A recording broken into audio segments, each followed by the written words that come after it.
Good afternoon, ladies and gentlemen. I extend to you my heartiest congratulations for this tremendous gatherings. Since the freedom fighters in Camp Ashraf are also watching this via live satellite, I'd like to extend my personal greetings to them also. Salam Ashraf. And my greetings to Madam Rajavi and the distinguished speakers that are with you there today from the United States, the Middle East, and from Europe. As we mark the second anniversary of the June 2009 uprising in Iran, it is clear that the U.S. must stand with the democratic movement in Iran.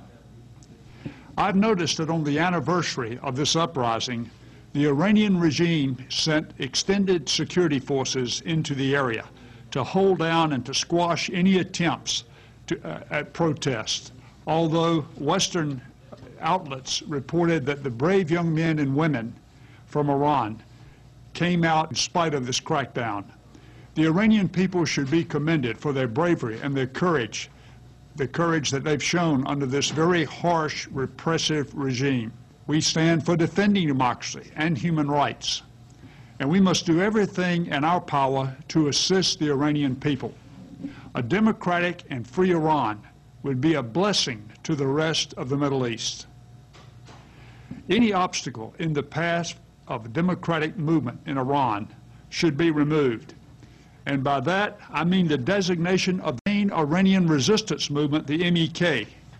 As I have said many times in the past, the MEK is not just an opposition movement, it is the only viable resistance movement with the organizational and political wherewithal to bring change to Iran.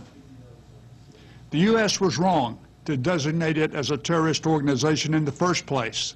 It is a long-standing wrong, and the designation of the MEK should be removed today, not tomorrow.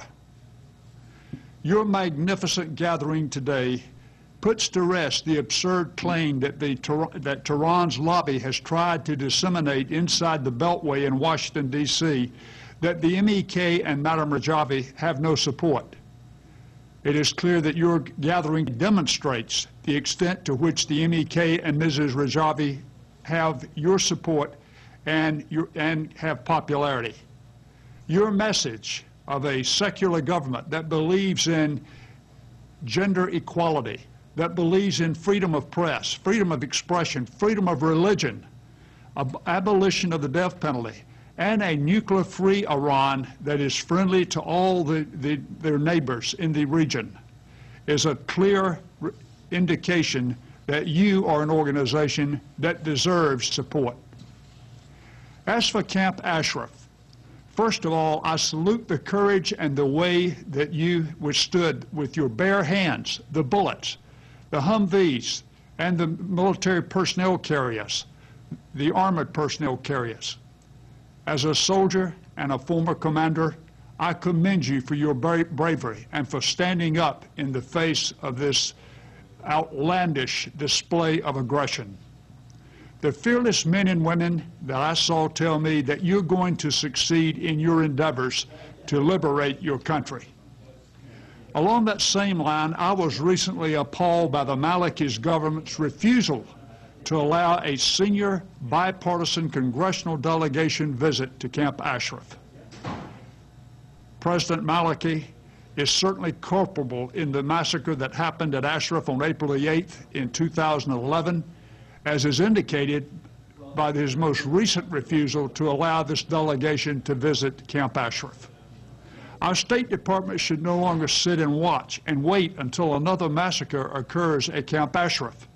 We gave you our solemn word that we would protect you, and we did not honor that commitment. I find this to be totally unacceptable. As a nation, we owe it to our values to stand with your noble fight to bring liberty to the Iranian people. Camp Ashraf must be protected as a symbol and inspiration to millions of Iranian youth. I congratulate Madam Rajavi and all of you today on this magnificent gathering, and I wish you success. I only wish that I could be with you there today, but I am confident that I will be with you in the victory celebration in Freedom Square in Tehran. All the best.